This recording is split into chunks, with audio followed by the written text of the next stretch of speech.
Do you think North Korea remains a nuclear threat? Yes. But the president said he doesn't. It's not what he said.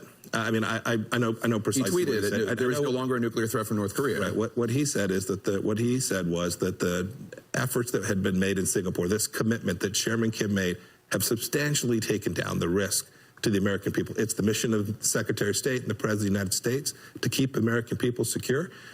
We're aiming to achieve that. Okay. I mean, that's just a direct quote. It's just a direct quote. Hey, from a tweet from the president, just days after his first summit with North Korean dictator Kim Jong-un. And now, as he makes his way to Hanoi, Vietnam, for the leader's second summit, his advisors are worried about what will come from the meeting. NBC News reports today, quote, senior U.S. officials and North Korea experts are expressing mounting concerns that Trump will give away more than he gets in return. It seems they may have reason to be alarmed. The Associated Press reports today, quote, Russian Foreign Minister Sergei Lavrov says the U.S. has asked Moscow's advice in dealing with North Korea before a summit. Lavrov, who is also visiting Vietnam this week, said in comments carried by Russian news agencies on Monday that Russia believes that the U.S. ought to offer Pyongyang security guarantees for this disarmament deal to succeed.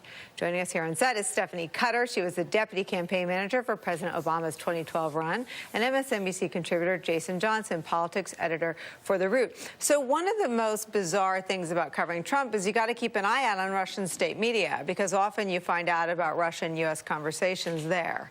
Here we are again, checking the box of checking in with Russia before we head to a nuclear summit. You can't make it up.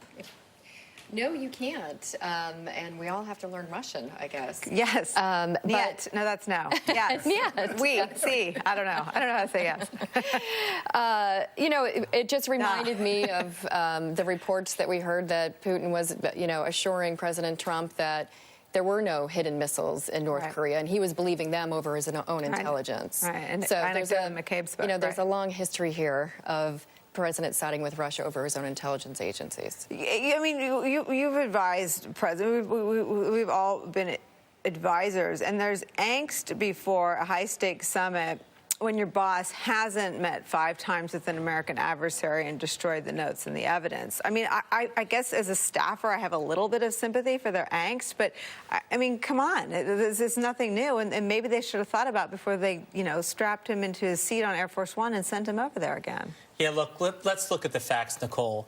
After the Singapore summit, North Korea had about 60 nuclear weapons worth of nuclear material. They've tested a nuclear weapon 6 times. So let's just say, to be conservative, they have about 20 nuclear weapons. How many have they destroyed since Singapore?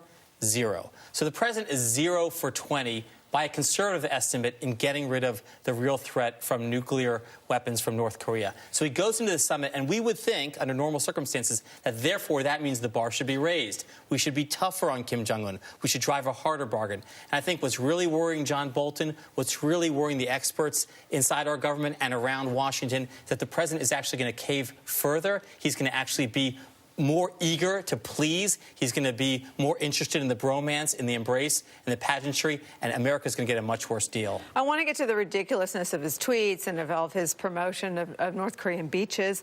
But one of the most serious things going on right now is his divide with the intelligence community. And this is where it matters. This is why it matters that he doesn't believe Gina Haspel and Dan Coates, because he's going to sit there and he either believes the Russians who gave him advice, or he believes the murderous thug sitting across from him. That's right. Look, the intelligence community assessment, as articulated in front of the Senate Intelligence Committee last month in public on camera, even though the president said they were misquoted. How could they have been misquoted? We all heard what they said. Was that it is unlikely that North Korea will give up their WMD capabilities.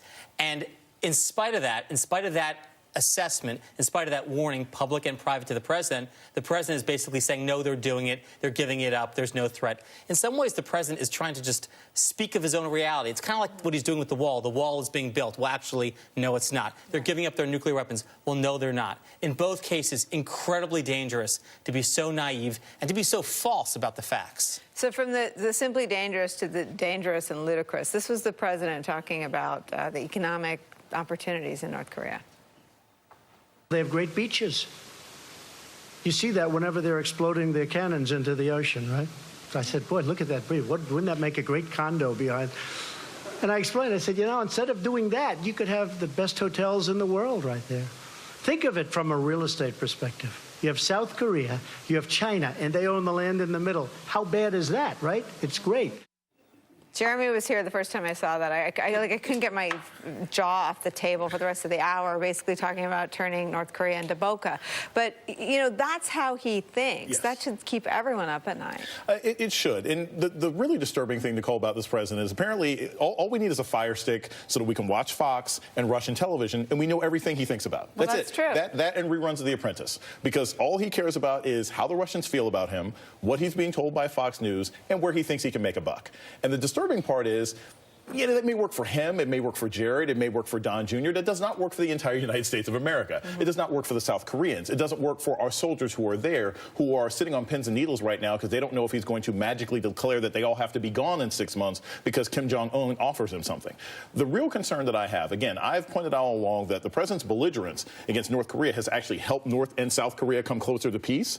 But the problem is, his behavior as a whole has just left everyone terrified, everyone concerned as to what the future might bring. And the president always gets left naked at a poker table because he doesn't negotiate to save his life. And when we don't have translators that we can trust, when we don't have notes that we can trust, we have no idea what he may declare. We have no idea what he may share to Kim Jong-un in this meeting, let alone what promises he'll come up with afterwards. I remember covering the Singapore summit, and I was my colleague. I said, listen, these are two known liars in a room alone together. I mean, how will we know what happened?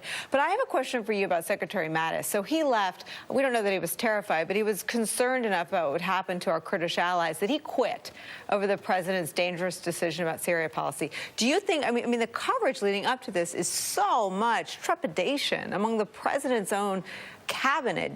Do you think we're heading towards something that either terrifies or concerns his own cabinet in North Korea? Well, we may, but we may not actually know. And I mean, you're right. They may not know. Exactly. I mean, I think what bothers me about this, among other things, is one, there's no preparation. And so even if you were to make a big assumption that North Korea is prepared to begin a process of denuclearization, which is a big assumption, there's no pathway to do that. Compare that with President Obama and Iran and the Iran nuclear deal that this administration threw out. Beforehand, before the deal was even inked, inspectors were on the ground. There was a whole lot of groundwork laid to determine what the Iranians had, and none of that has been done for North Korea. That's the problem, and this president is dangerous in a room with Kim Jong-un.